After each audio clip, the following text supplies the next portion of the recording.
Tahirin amma ba'du. Bersabda Rasulullah sallallahu alaihi wasallam, "Iza sarratka hasanatuka wa sa'atka sayyi'atuka fa anta mu'min."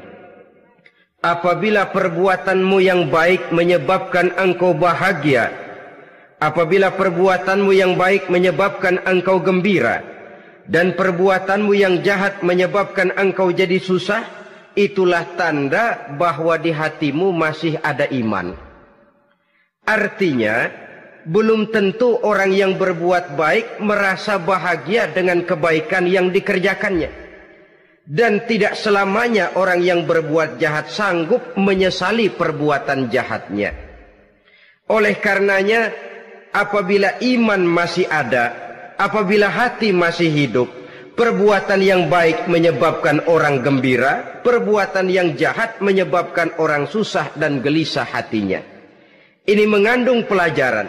Sekali kita berbuat baik, jangan sekali-kali menyesali kebaikan itu. Sebaliknya, satu kali kita melakukan kesalahan, hendaknya selalu menyesalinya. Kadang-kadang dalam kehidupan, karena orang tempat kita berbuat baik itu rupanya membalas air susu dengan air tuba, kita lalu menyesali kebaikan. Lahirlah kata-kata, "Nyesal saya nolong dia." Ibarat pepatah katanya, nolong anjing kejepit. Waktu kejepit setengah mati kita tolongin, begitu selesai dia dari kejepitnya malah kita digigitnya. Saudara hadirin yang saya muliakan, dalam kehidupan sehari-hari barangkali ini kena filsafat yang disebut dorong mobil mogok. Ketika mobil mogok setengah mati kita dorong, begitu mesin hidup ditinggalkannya kita di belakang. Sesungguhnya perbuatan kita yang baik tidak harus disesali. Karena disesali atau tidak, toh perbuatan itu sudah kita lakukan. Dan penyesalan atas segala kebaikan hanya akan mengurangi nilai pahala kebaikan itu sendiri. Berbahagialah apabila berbuat baik, walaupun orang yang kita melakukan kebaikan membalasnya dengan kejahatan. Menyesalah apabila berbuat kesalahan, apabila melakukan dosa, karena itu pertanda nilai iman yang masih hidup dalam jiwa kita. Saudara-saudara kaum muslimin yang berbahagia, jadi sungguh pun pahala dan dosa sesuatu yang abstrak, efeknya jelas dia mendatangkan kebahagiaan atau membawa kepada kegelisahan batin di dalam kehidupan manusia. Orang di zaman materialis kurang terangsang berbuat pahala dan terdorong melakukan dosa. Kenapa? Karena pahala tidak kelihatan, dosa tidak nampak. Kalau pahala kelihatan, barangkali nggak kuat kita mikul pahala. Kalau dosa benjol, umpama tiap bikin dosa palanya benjol, barangkali sudah nggak karu-karuan kepala kita. Baik pahala, baik dosa, sesuatu yang tidak nampak oleh pandangan mata zahir, tapi yang punya efek dalam kehidupan ini. Orang yang banyak pahalanya dengan orang yang banyak dosanya, kalau dia berjalan barangkali sulit kita membedakan. Tapi efeknya dalam kehidupan ini jelas adanya. Sesuatu yang bernama pahala kita perlukan, karena hidup tidak berhenti hingga di sini. Sesuatu yang bernama dosa harus kita hindarkan, karena ada kelanjutan sesudah hidup yang sekarang ini. Kehidupan dari satu pertanggungan jawab. Itu sebabnya Imam Ghazali dalam bahasa yang indah sekali berpesan, "Jadidis safinah fa innal bahra amiq wa khuziz zad fa innas safara ba'id." Perbarui selalu kapalmu, rawat, jaga baik-baik, dandani kapalmu, fa innal bahra amiq, karena sesungguhnya lautan ini sangat dalam. Satu bahasa yang indah dari tamsil terhadap kehidupan. Perbaiki kapalmu karena lautan ini sangat dalam. Artinya, jaga baik-baik hatimu, pelihara iman dan keyakinanmu, karena hidup ini bagaikan gelombang lautan. Tempo-tempo air tenang, tempo-tempo ombak menggila dan menggunung. Jaga iman baik-baik karena hidup penuh dengan cobaan dan ujian. Itu maksudnya. Wa khuziz zad fa inna safara ba'id. dan bawa bekal yang banyak karena perjalanan hidup ini sangat panjang. Perjalanan ini sangat jauh. Kita kalau pergi keluar kota tentu saja membawa bekal. Makin jauh kota yang akan kita tuju, makin banyak bekal yang harus kita bawa. Alangkah sengsaranya manusia apabila dia akan pergi ke satu kota yang jauh, modalnya cuma nekat. Bagaimana nanti di sana sajalah.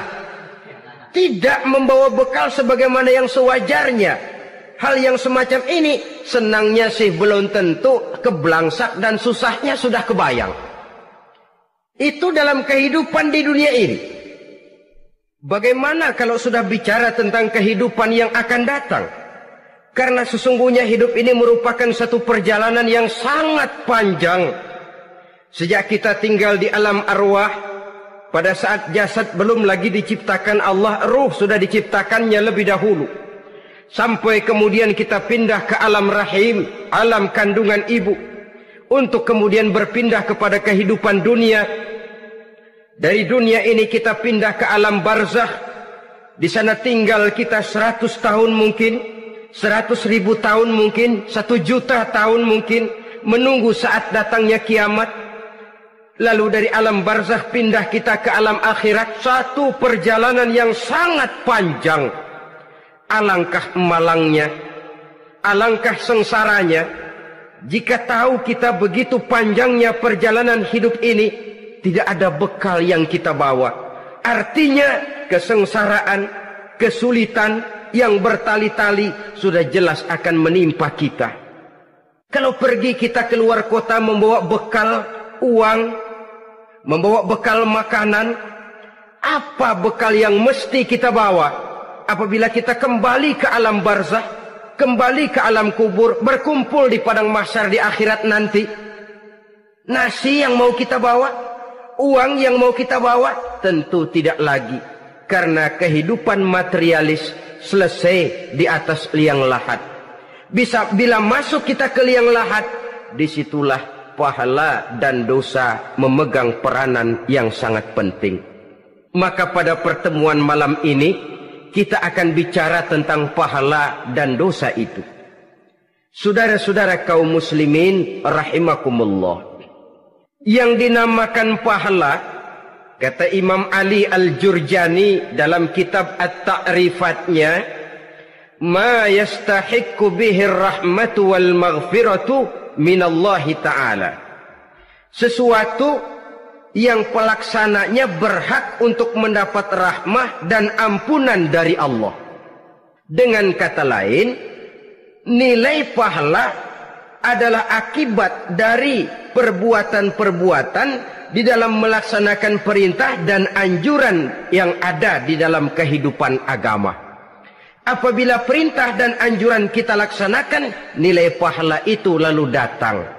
Nah, nilai pahala dalam Islam, menurut konsepsi Quran, Allah menjelaskan, man jaa bil hasanati falahu asyru amsalihha. Barang siapa yang datang membawa satu kebajikan, barang siapa yang melaksanakan satu kebaikan, maka dia akan mendapat balasan 10 kali dari kebaikan yang dikerjakannya. 10 kali ini pun masih dilipat gandakan dengan 7. 7 ini pun masih dikalikan 100. Dan itu pun masih ditambah dengan pernyataan, wallahu yudha'ifu liman yasha. Allah masih akan melipat gandakan perbuatan baik seseorang yang dikehendakinya. Itulah nikmatnya dalam Islam. Tetapi sebaliknya, wa man jaa'a bisayyi'ati fala yujza illa mislaha. Barang siapa yang melakukan satu kejahatan, dia tidak akan mendapat balasan kecuali sesuai dengan kejahatan yang dikerjakannya. Alangkah rahman dan rahimnya Allah. Orang yang berbuat baik dibalas 10, dikali 7, dikali 100, masih dilipat gandakan pula. Tapi orang yang berbuat jahat tidak akan mendapat balasan kecuali sesuai dengan kejahatan yang dikerjakannya. Ini kan beda dengan sifat kita manusia. Kita ini kadang-kadang kalau dijitak membalasnya mukul. Tapi kalau orang berbuat baik kepada kita, kita enggan untuk berbuat baik kepada orang tadi. Allah tidak mengajarkan begitu. Satu kebaikan berbalas 10. Satu kejahatan berbalas dengan satu kejahatan. Maha Rahman dan Rahim Allah. Bahkan dalam Islam, niat berbuat baik saja mendapat pahala. Sedangkan niat berbuat jahat belum ditulis merupakan satu dosa sampai kejahatan itu dikerjakan oleh orang yang niat tadi. Umpamanya, saudara niat, nanti malam giliran pengajian saya mau hadir di majelis taklim. Pas datang waktu malam, hujan turun sangat lebat. Saudara berhalangan datang ke majelis taklim, saudara sudah mendapat pahala niat.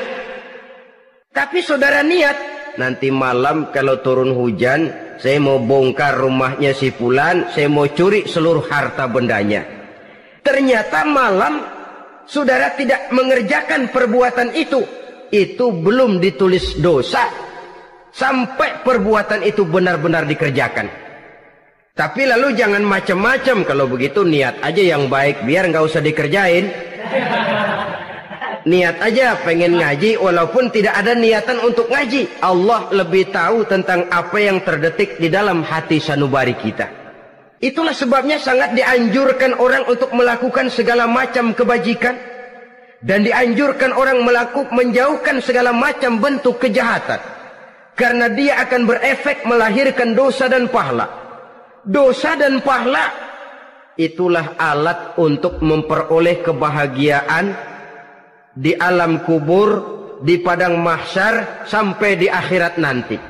Di dunia ini mungkin segalanya bisa kita beli dengan yang namanya uang.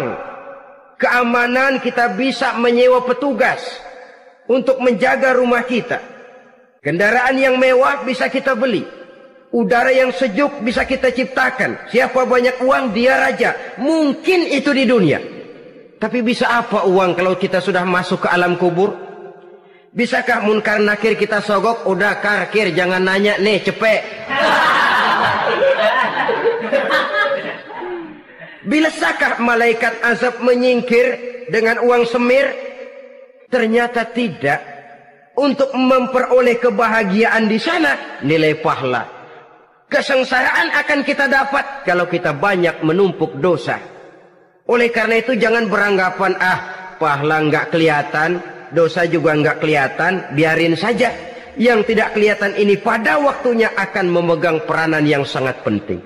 Tapi tidak cuma untuk menghadapi hidup di situ, kita lalu harus berbuat baik dan meninggalkan yang jahat. Terutama juga di dunia ini. Toh pepatah bilang gajah mati meninggalkan gading, harimau mati meninggalkan belang.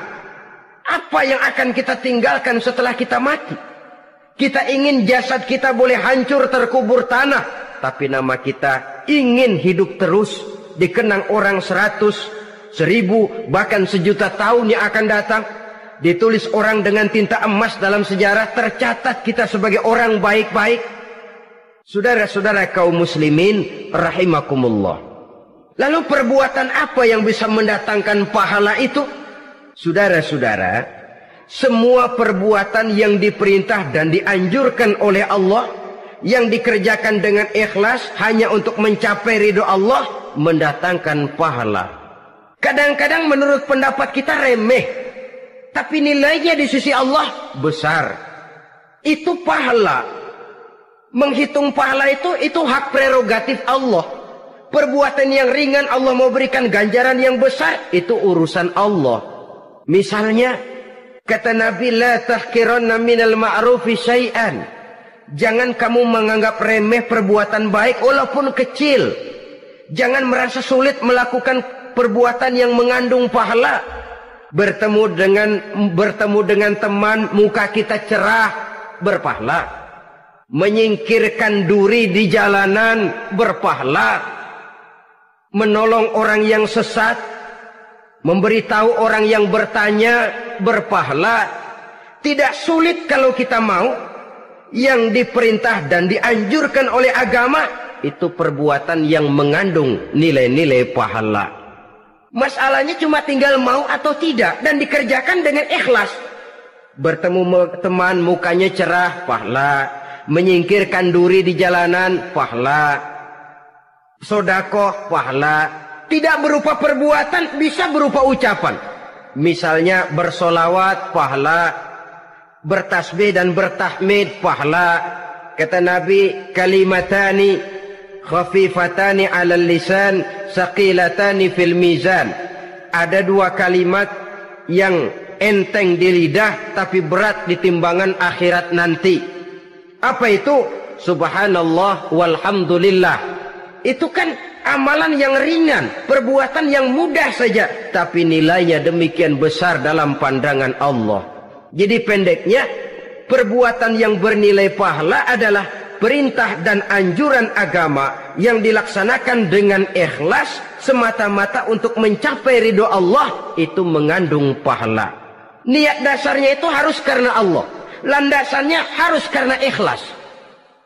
Bukan cuma sekedar basa-basi, tidak karena ingin dipuji orang, tidak karena mengharap tanda jasa, tapi ikhlas semata-mata. Dari perbuatan yang paling kecil dan mudah sekali sampai kepada amalan-amalan yang besar dan memerlukan biaya yang besar, seperti melaksanakan ibadah haji, seperti jihad fi sabilillah, membangun masjid, membangun pondok-pondok pesantren, membangun pusat-pusat kesehatan, membangun jalan-jalan umum, termasuk menjaga keamanan. Jangan dikira loh, siskamling umpamanya, menjaga keamanan kampung tidak berpahala. Kalau diniatkan ibadah, menjaga ketenangan warga supaya mereka tekun ibadah, ikhlas karena Allah, itu juga bernilai ibadah. Keluar kita dari rumah, pergi pagi, pulang sore, peras keringat, banting tulang cari nafkah, buat menghidupi anak istri kita. Kalau diniatkan ibadah, melaksanakan kewajiban sebagai kepala rumah tangga, membantu orang tua sebagai anak, itu juga perbuatan-perbuatan yang mengandung pahala. Yang terbaik sesuai dengan bidang kehidupan kita. Ada orang yang dinamakan abid, ahli ibadah, pahala yang paling baik bagi dia, banyak-banyak tahajud, sembahyang malam, wirid, zikir, tasbih. Ada yang dinamakan orang alim, pahala yang paling baik buat orang macam ini, mengajar, menyebarkan ilmu, mendakwahkan Islam. Ada yang disebut wali, pejabat pemerintah, petugas. Amalan pahala yang paling baik buat orang semacam ini, melayani masyarakat, bekerja di bidangnya sesuai dengan profesinya.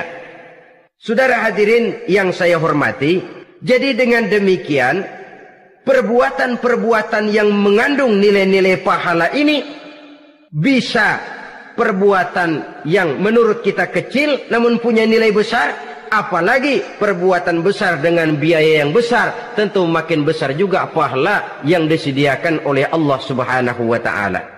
Oleh karenanya, kalau kita bercermin dari ayat Quran, hidup ini kesempatan untuk berbuat baik. Huwallazi khalaqal mauta wal hayata liyabluwakum ayyukum ahsanu amala. Dialah Allah, Tuhan yang telah memberikan hidup dan mati kepadamu untuk menguji kamu, siapa di antara kamu yang paling baik amal perbuatannya. Jadi tidak saya rinci, tapi cukuplah satu penjelasan global. Perbuatan yang berpahala adalah perbuatan melaksanakan perintah Allah atau anjuran Allah dengan dasar ikhlas, dengan tujuan untuk mencapai ridho Allah semata-mata. Lalu apa perbuatan yang mengakibatkan dosa itu? Saudara-saudara, dosa lahir akibat melakukan larangan Allah atau mengerjakan yang dicelaknya. Nah, para ulama ada yang membagi dosa itu menjadi dua bagian. Ada dosa-dosa kecil, ada dosa-dosa besar.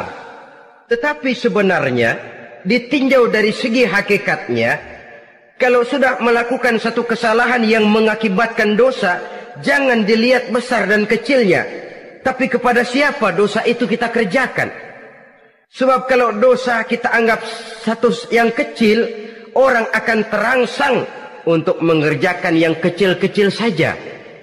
Sehingga dengan demikian, yang kecil pun akan menjadi besar kalau ditumpuk-tumpuk.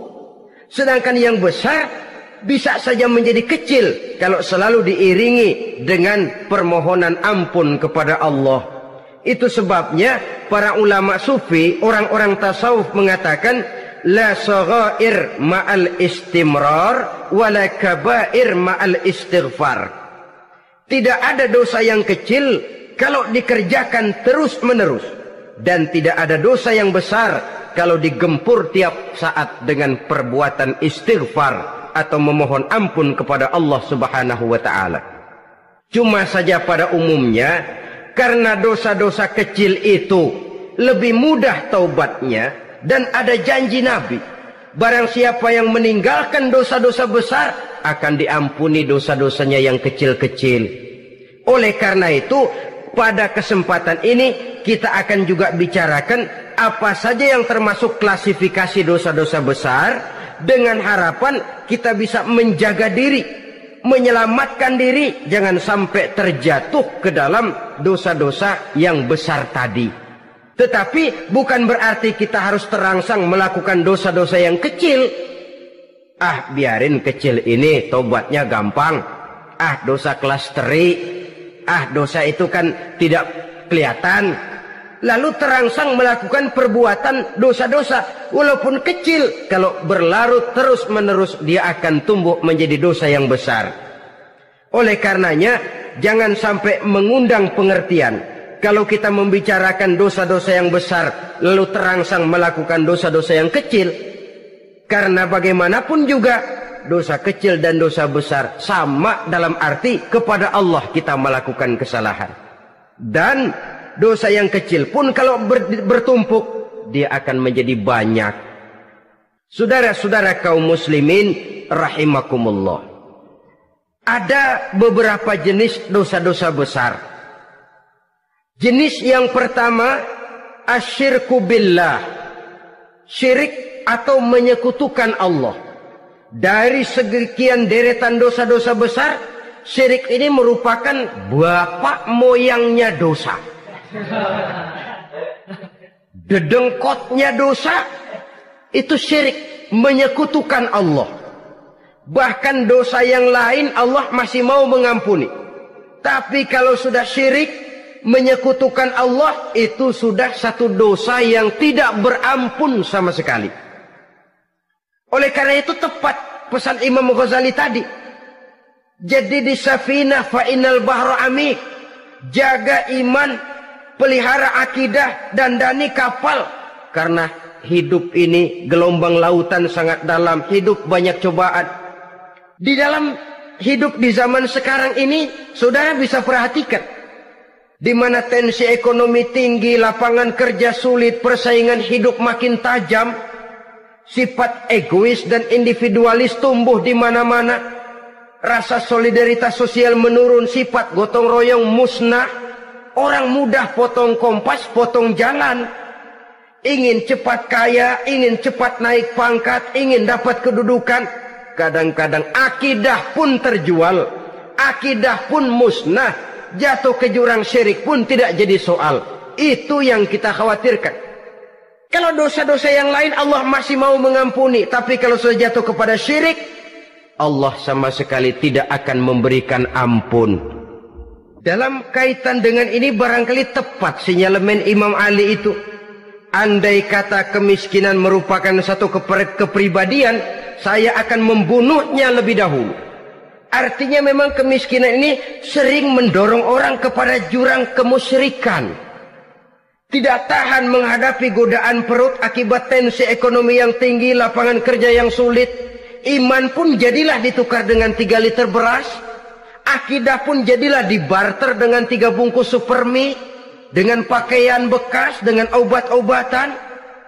Tidak jadi soal baginya mengejar kebahagiaan yang relatif singkat dengan mengorbankan kebahagiaan yang abadi. Persis ibarat pepatah, nyari jarum kampak hilang. Mencari sesuatu yang kecil, yang besar jadi sia-sia. Membela perut, mengorbankan akidah. Na'udzubillah summa na'udzubillah. Saudara-saudara kaum muslimin rahimakumullah, ini fakta, ini kenyataan. Dan hal semacam ini tidak bisa diatasi cuma dengan ceramah, simposium, diskusi, seminar. Apalagi Nabi berpesan, solahu ummati bil ilmi wal mal. Umatku hanya bisa menjadi baik akidahnya dengan ilmu dan harta. Itu bahasa Nabi. Kalau bahasa kita sekarang, dengan ekonomi dan pendidikan. Ilmu, pendidikan, ekonomi, harta.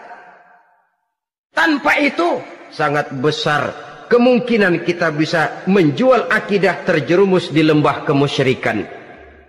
Maka terutama kepada saudara-saudara saya, muslimin yang terpencil jauh dari kota-kota besar, yang kadang dalam kehidupan seharinya imannya sering digoda oleh supermi, akidahnya sering ditantang oleh pembagian beras, pakaian-pakaian bekas, obat-obatan dan sebagainya. Jaga dan bentengi akidah kita. Lebih baik nyawa berpisah dari badan, asal iman jangan berpisah dari hati. Kepada adik-adik saya para remaja, para pemuda di kota-kota besar, yang iman dan akidahnya sering ditantang dengan minuman-minuman keras, fasilitas-fasilitas yang menghanyutkan, yang secara terarah dan praktis sedikit demi sedikit menggiring kita untuk keluar dari nilai-nilai akidah. Hati-hati, jaga baik-baik, sebab intan paling mahal, mutiara paling berharga, tidak lain nilai iman ini. Tergelincir kita daripadanya, jatuh ke lembah kemusyrikan, jatuh ke satu dosa yang teramat besar, yang Allah tidak akan pernah memberikan ampun lagi. Ini dosa besar yang pertama. Yang kedua, qatlun nafsi illa bilhaq. Membunuh orang tanpa alasan yang benar.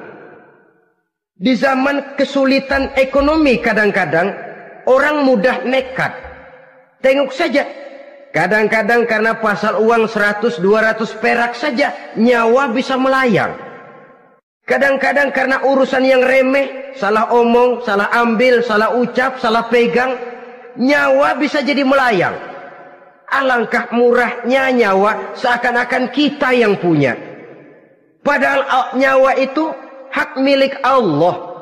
Tidak pantas kita merampasnya, tidak pantas kita menghilangkannya dari jasad seseorang.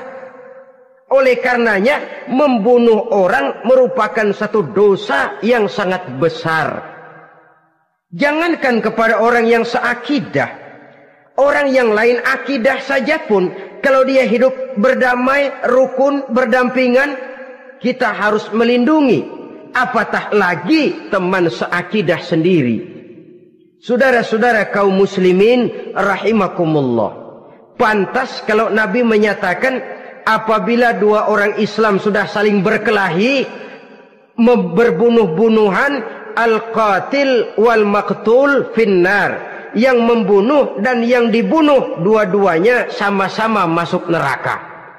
Sahabat heran, ya Rasul, kalau yang membunuh masuk neraka sih wajar, tapi yang terbunuh kok neraka juga, kenapa? Kata Rasul, sebenarnya dia juga cuma sudah niat untuk membunuh, cuma keduluan saja. Andai kata dia tidak terbunuh, tentu dia yang akan membunuh. Saudara-saudara kaum muslimin rahimakumullah, Islam sesuai dengan namanya adalah agama damai. Kita tidak boleh mencari-cari musuh, walaupun tidak boleh lari kalau bertemu musuh. Oleh karenanya, pantang seorang muslim menimbulkan benih keonaran menjadi biang kerok buat lingkungannya.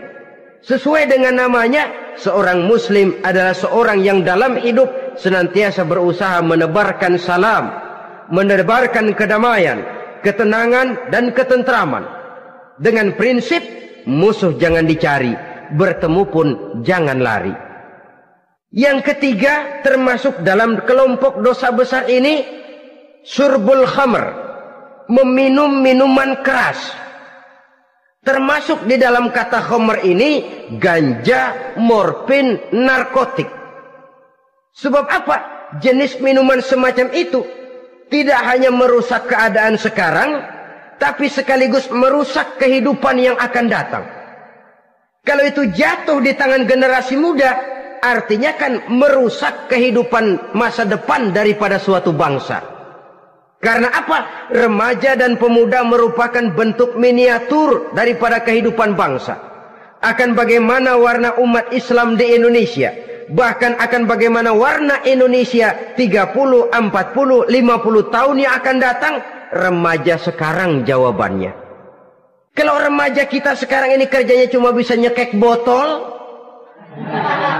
insya Allah bangsa Indonesia 30-40 tahun yang akan datang akan tumbuh menjadi bangsa teler. Tidak banyak yang bisa kita harapkan.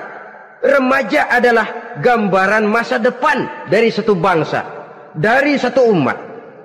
Dan remaja itu di dalam dirinya secara fitrah terkumpul semua bakat, terdapat semua kemungkinan. Kita ini lahir membawa sifat pemimpin, tapi juga membawa sifat pengacau. Kita ini ada bakat jadi orang jujur, ada bakat jadi pengkhianat. Kita ini ada bakat menjadi orang baik-baik, kita juga punya bakat jadi biang kerok. Kita kemungkinan bisa jadi pemimpin bangsa, tapi juga bisa menjadi pemimpin bangsat. Nanti lingkungan dan pendidikan akan menumbuhkan, membentuk mana yang tumbuh lebih subur.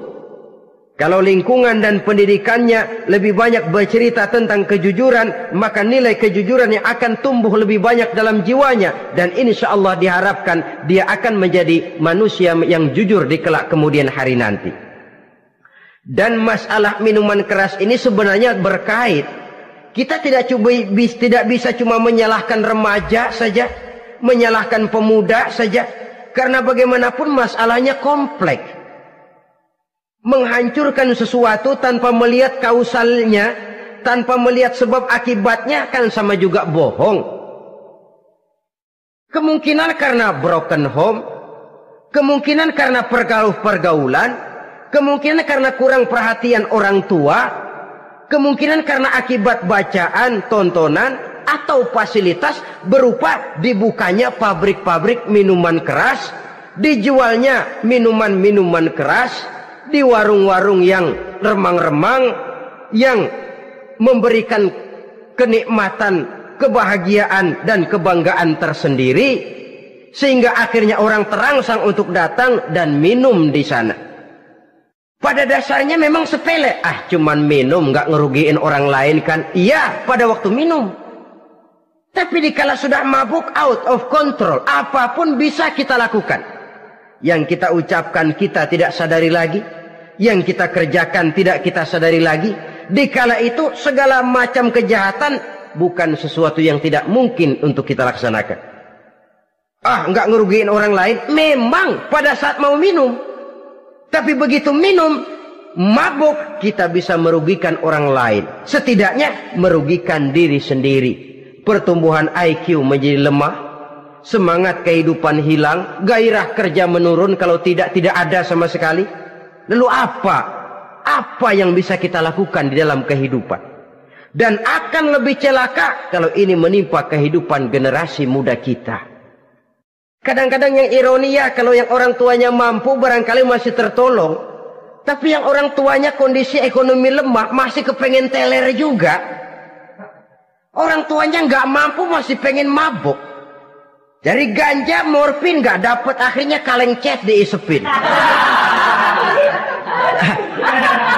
Yang penting kan bisa teler, mendatangkan satu kebahagiaan tersendiri. Itu sebabnya memang satu kejahatan menurut teori polisi ya, hanya bisa terjadi karena faktor N dan K, niat dan kesempatan. Niat ada, kesempatan ada, jadi orang jahat. Kurang salah satunya, biasanya kejahatan terbendung. Niat ada, kesempatan tidak ada, sulit berbuat jahat. Kesempatan ada, niat tidak ada, tidak mungkin orang jahat. Tapi yang paling dominan sebenarnya niat. Kalau niat sudah kuat, kesempatan bisa dicari. Kesempatan bisa diciptakan. Biar Hansip nongkrong, ditungguin lengahnya. Iya biarin, jam 11 sampai jam 2, matanya melotot, jam 3 dia mulai ngulet, ngempet. Nah, di saat itu saya masuk ke rumahnya. Kalau niat kuat, kesempatan bisa diciptakan. Dan kalau sudah niat, ini masalah hati. Kalau sudah masalah hati, menyangkut soal moral. Moral artinya sudah masuk kepada kehidupan agama. Saudara-saudara kaum muslimin rahimakumullah. Yang keempat yang termasuk jenis dosa besar, az-zina, perbuatan zina. Di zaman pergaulan bebas dengan prinsip free love, free sex ini, tengok sudah berapa banyak gadis-gadis bergelimpangan jadi korban. Berapa banyak bayi-bayi yang lahir ke dunia tanpa tahu kemana dia mesti memanggil bapak. Apakah deretan jumlah korban ini masih harus bertambah lagi?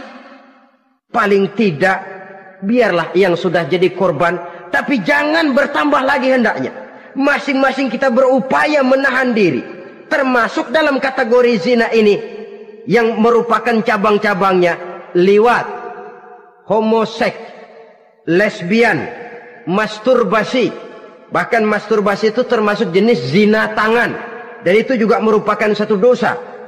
Di samping dosa juga merusak diri, karena bagaimanapun juga dia akan mengurangi kemampuan daya pikir seseorang.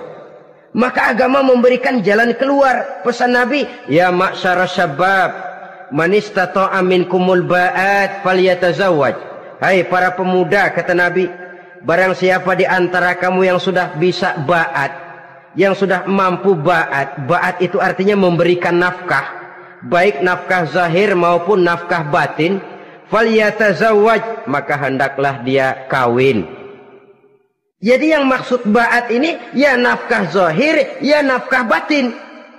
Kita kadang-kadang cuma bisa ngasih nafkah batin saja sudah merasa pokoknya kan saya sanggup untuk kawin, lalu kawin tanpa kehilangan, dengan kehilangan pertimbangan. Saudara-saudara, wa illam yastati, adapun kalau dia belum mampu, fa alaihi bisyam, hendaknya dia banyak puasa. Fa innahu lahu wija, karena puasa itu akan merupakan benteng jangan sampai orang memperturutkan hawa nafsunya. Andai kata puasa belum hobi, banyaklah olahraga para pemuda, para remaja. Karena dengan olahraga, pemikiran untuk memperturutkan hawa nafsu agak sedikit terkendali dan energi tersalurkan dalam bentuk yang positif. Pendeknya kreatif, banyak kegiatan. Ini pesan Imam Syafi'i tepat itu. Kata beliau, inni ra'aitu wuqufal ma'i yufsiduh in sala taba wa illam yajri lam yatib. Aku melihat air kalau diam rusak, tapi kalau dia mengalir jernih. Air kalau ngendap, nggak ngalir, nyamuk nyarang di situ, bisa jadi sumber penyakit. Manusia hidup begitu. Kalau nggak punya kegiatan, nggak kreatif, kerjanya cuma delohom, ayam-ayam, akhirnya jadi ngerusak. Ngomongin orang, si ano ngapa, ano, kebangetan nggak ngapa-ngapain, orang aja dipontenin, orang diomongin, lahirlah namimah, lahirlah ghibah. Saudara-saudara, air itu kalau ngendep ada aja yang nyarang, tapi kalau dia ngalir, orang ada kesibukan, insya Allah dia tidak akan jatuh kepada sesuatu yang bisa mengundang dosa. Isilah waktu dengan hal-hal yang bermanfaat, karena hidup ini singkat dan tidak berjalan mundur ke belakang, mundur hancur, berhenti diinjak orang. Sekali melangkah jangan surut mundur ke belakang. Homoseks terlepas dari penyakit kejiwaan. Sekarang ini kan sudah ada persatuan kaum gay katanya, meminta perlakuan yang sama dan agar dibolehkan kawin sesama mereka. Secara manusiawi boleh, secara manusiawi kita hargai mereka, tapi dari kacamata agama ini jelas merupakan penyimpangan, dan penyimpangan merupakan suatu dosa terlepas dari pertimbangan manusiawi. Jangan karena terlalu memperturutkan suara manusiawi lalu kita mengesampingkan agama. Termasuk lesbian, wadon karo wadon. Kalau homo itu kan lanang karo lanang katanya. Saudara-saudara kaum muslimin rahimakumullah, ini bukan penyakit baru. Liwat, homoseks sudah dikenal dari zamannya Nabi Lut, laki dengan laki. Lesbian dari zaman istrinya Nabi Lut. Terlepas dari penyakit kejiwaan, dari segi agama ini merupakan penyimpangan dan merupakan dosa yang besar. Yang kelima yang termasuk jajaran dosa kelas kakap, qazful mu'minina wal mu'minat, menuduh orang mukmin yang baik-baik, laki atau perempuan, melakukan perbuatan zina sehingga hancur namanya di masyarakat. Ini merupakan satu perbuatan dosa yang sangat besar dan sangat dimurkai oleh Allah. Saudara-saudara kaum muslimin rahimakumullah. Oleh sebab itu tentang masalah ini, kalau memang tidak ada saksi, jangan sembarang kita enteng lidah menuduh orang lain berbuat zina, menuduh orang lain berbuat serong. Dosanya kelewat besar di dalam kehidupan. Karena apa? Mencari harga diri itu berat, memelihara kehormatan diri jauh lebih berat. Satu kali orang dihancurkan namanya di masyarakat, dia akan terisolir jadinya. Oleh karenanya berlindung kita kepada Allah, jangan sampailah dihinggapi oleh sifat ini. Karena sentimen kita kepada seseorang, karena hasad kita kepada seseorang, tidak senang melihat orang lain lebih maju, lalu lidah ini seenaknya saja mengucapkan kata. Padahal sanksi dan resikonya sangat besar. Yang kita tuduh barangkali mendapat pahala dari Allah. Kita sendiri yang menuduh tanpa saksi, tanpa alasan yang benar, mendapat dosa yang sangat besar. Saudara-saudara, memang kadang-kadang aneh dalam hidup ini. Seorang pelacur biasanya bisa menjaga mulutnya di masyarakat, kata-katanya baik, sopan. Kenapa? Karena mulut yang satu sudah tidak terjaga.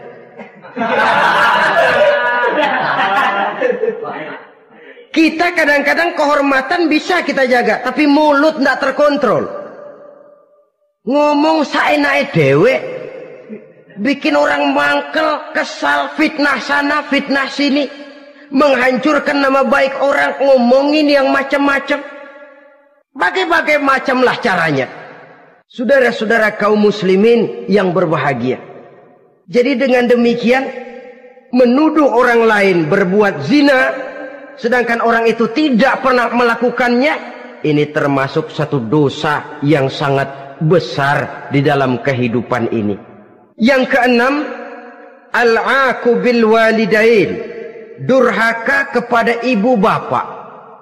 Seorang anak, bagaimanapun banyak nilai ibadahnya, banyak kebaikan di masyarakat, menyandang berbagai macam gelar, pangkat dan jabatannya tinggi, tapi kalau sudah durhaka kepada kedua orang tuanya, alamat hidup tidak lagi membawa keberkahan. Dan itu dosa yang sangat besar. Sampai Nabi sabdakan, ridho Allah ada di dalam keridhaan ibu bapak, murka Allah pun ada di dalam kemurkaan ibu dan bapak. Walaupun belum tentu setiap kita orang tua, tapi yang jelas setiap kita adalah anak, dan setiap anak punya ibu dan bapak. Jangan sampai kacang lupa kepada kulitnya. Saudara-saudara kaum muslimin rahimakumullah, durhaka kepada ibu bapak merupakan perbuatan yang sangat dimurkai oleh Allah. Apalagi ibu yang telah melahirkan kita, bahkan mengandung kita. Begitu juga bapak yang telah berusaha peras keringat banting tulang untuk mengasuh membesarkan kita. Tidak ada perbuatan baik yang kita lakukan untuk bisa menebus kebaikan daripada ibu dan bapak kita.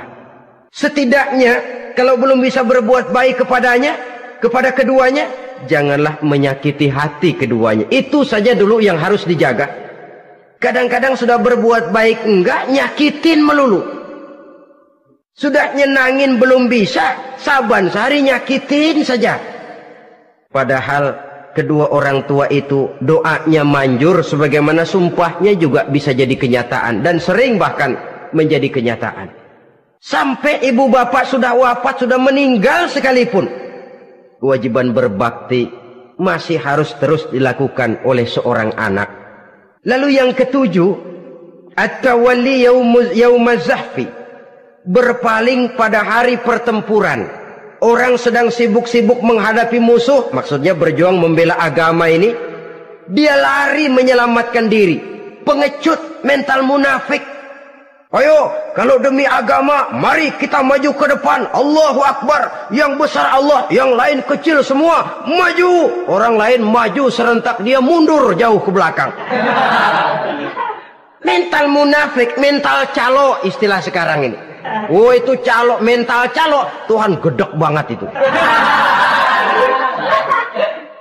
Coba ya, calo itu paling sibuk nyuruh penumpang naik. Tapi sementara penumpang naik sampai ke tempat tujuan masing-masing, calonya nggak kemana-mana, diem aja di situ. Cuma orang aja disuruh naik. Saudara-saudara, kerja bakti, orang turun ke comberan, dia naik ke tempat tidur.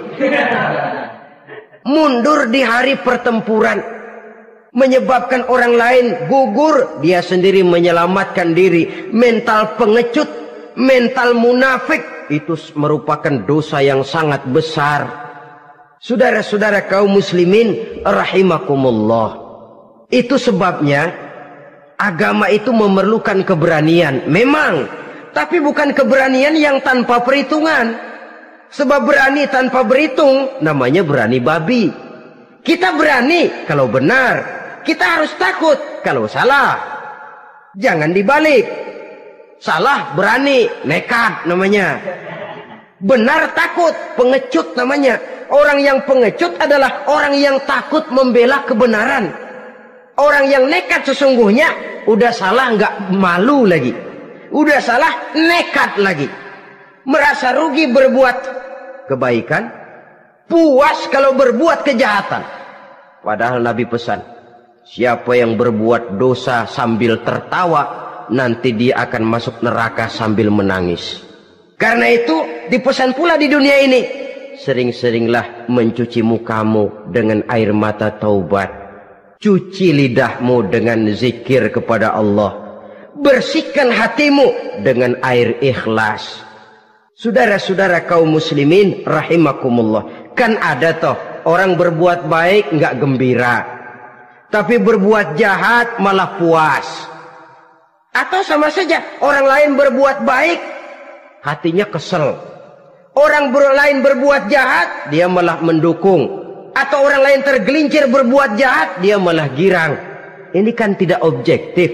Karena yang berbuat baik, orang yang dia keselin, dia nggak seneng. Tetapi karena yang berbuat jahat, orang yang dia senengin, dibenerin juga. Itu nggak objektif namanya.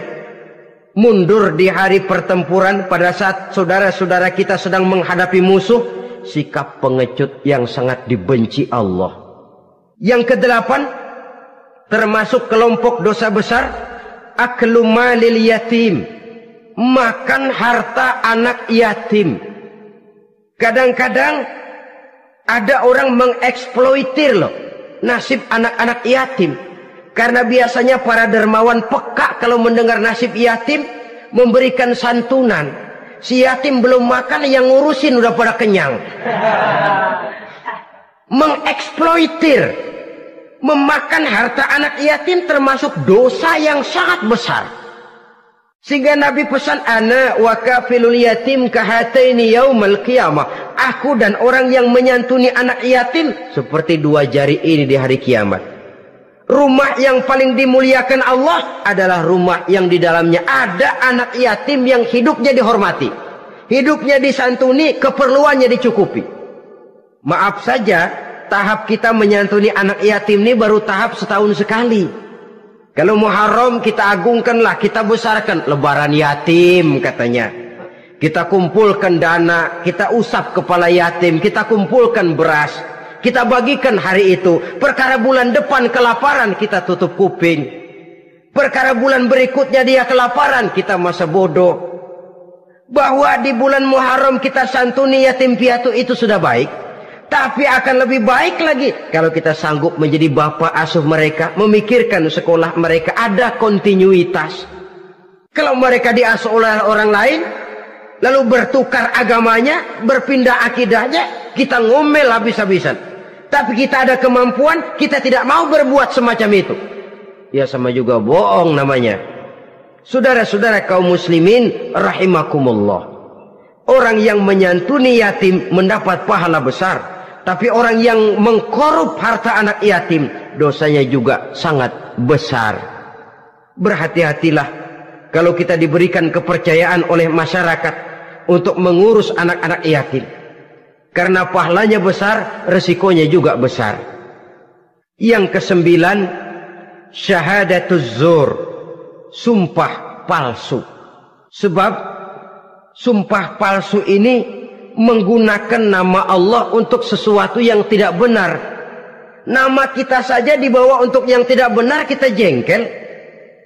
Nama kita dipalsukan untuk sesuatu yang tidak baik, kita kadang-kadang jengkel. Tidak puas jengkel, menuntut melalui saluran hukum. Kenapa? Nama saya dicatut. Bagaimana lagi kalau nama Allah kita pakai untuk bersumpah, sumpahnya palsu, menguntungkan kita, merugikan orang lain, Allah murka betul. Maka sumpah palsu termasuk deretan dosa-dosa besar. Apalagi yang ke-10, aklur riba, makan riba alias renten. Ini kan yang cepat mendatangkan uang. Kadang-kadang kalau yang bikin riba itu orang awam barangkali, ya masih kita maklumi. Kadang-kadang penyakit ini datang menimpa mereka juga yang kita kenal kebaikannya. Bahkan suka datang ke musola, rajin ke masjid. Kadang-kadang riba masih dimakannya.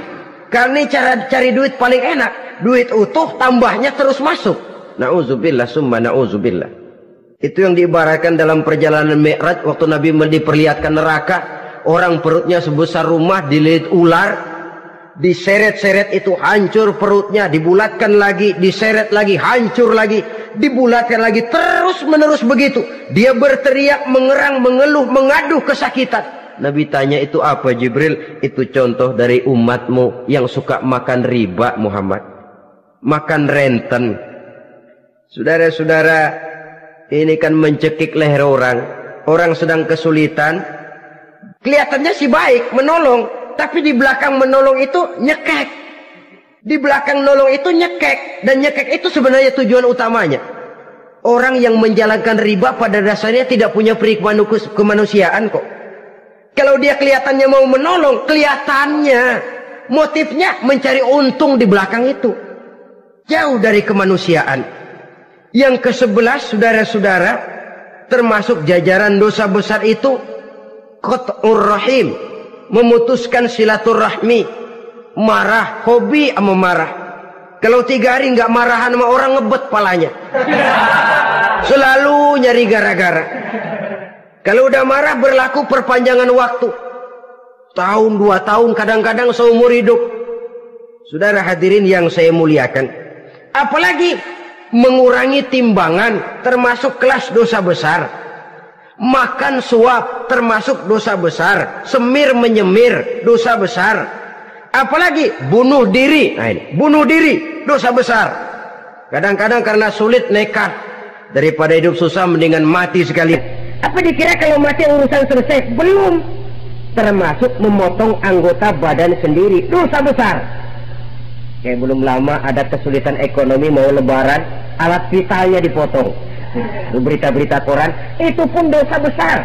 Nah kan badan saya sendiri. Ya, badanmu sendiri, tapi yang ciptakan Allah, yang berikan Allah. Kenapa mesti dipotong? Karena kesulitan ekonomi, alat vitalnya sendiri dipotong. Ya namanya alat vital, kalau sudah nggak ada yang vital kan hampa hidup ini. Tapi lalu kehilangan pertimbangan. Saudara-saudara kaum muslimin, karena itu di hadapan segala macam kesulitan, jangan sampai kita kehilangan pertimbangan lalu terjatuh ke dalam dosa-dosa besar ini. Mudah-mudahan Allah selamatkan kita dari segala macam bentuk dosa besar, sehingga diampuni segala dosa yang kecil, dan digerakkannya kita untuk hidup melakukan kebaikan yang membawa pahala yang sebesar-besarnya. Ini sajalah pertemuan kita saat ini. Terima kasih atas segala perhatian. Mohon maaf atas segala kekurangan. Wassalamualaikum warahmatullahi wabarakatuh.